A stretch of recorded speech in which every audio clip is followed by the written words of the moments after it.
Hi guys, Dr. Joe Brown. Today I want to go over a little bit about information about tumor markers with you.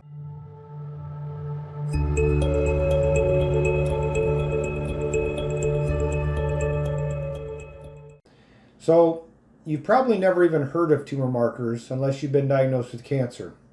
And in my personal opinion, a little bit of a mistake in terms of the knowledge that primary care physicians are giving people. Tumor markers are something that we can use to determine whether you've been diagnosed with cancer, and then we can measure it on one particular blood work, and then as a month or 2 months goes by, we can again rerun that tumor marker to see if it's increasing or decreasing or staying the same. And it helps us to gauge, along with CAT scans and MRIs and different reports and blood work and things that we do, to gauge the progress that you are receiving with your care. Now, the reason why I say some people have not heard of this is because unless you've been diagnosed with cancer, many people have not heard of tumor markers, what they are, and which ones are used for what. So I just wanted to cover this a little bit with you guys really quickly today. Now, tumor markers. We have essentially 4 or 5 most common tumor markers that we use in many different cases. So let me go through these with you. Number 1, CEA. Okay, this is a tumor marker that you can do not just when you're diagnosed with cancer. And you can do any of these before being diagnosed with cancer. In fact, I recommend to you, if you are already 40, 45, 50 years old and you've never done any of these, next time you go in to get your blood work done, I recommend that you run a few of these. And I'll tell you which ones I recommend that you run, because you don't need to run them all.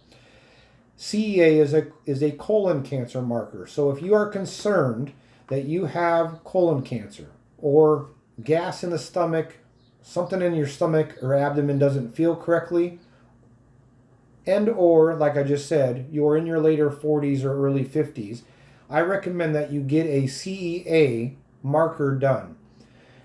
Because if it comes back normal now, you can rerun this in 2 years from now or in 5 years from now, or if your physician ever thought that you might have colon cancer, they can rerun this and they will know what your marker was previously and what it is now today. Okay? Number 2, CA15-3.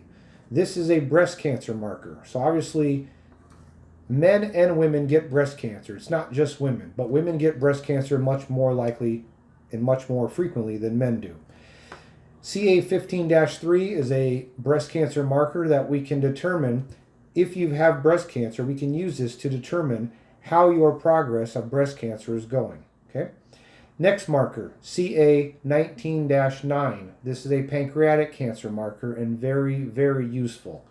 This is the second one that I would recommend, even if you don't have any pancreatic cancer or any conditions. I would recommend that if you're in your later 40s or early 50s that you get this done so you have a baseline for the future. Okay? This is again a progress marker for pancreatic cancer. Number 4, AFP. This is alpha fetoprotein. This is a protein that we use to check for liver cancer. Number 5, and the last one, is PSA, prostate-specific antigen. So this is something that only men would do. This is for the prostate. If you are over 50 years old, I recommend that you get a PSA done. In fact, I personally recommend if you are over 40 and you're a man, that you start getting this done at least once every couple years.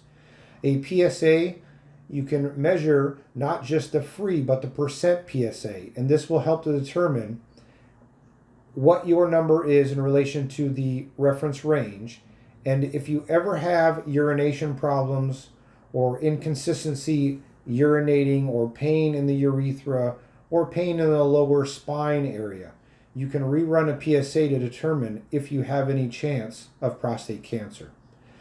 I hope that helps. Again, I'm Dr. Joe Brown. Remember, your health is in your hands.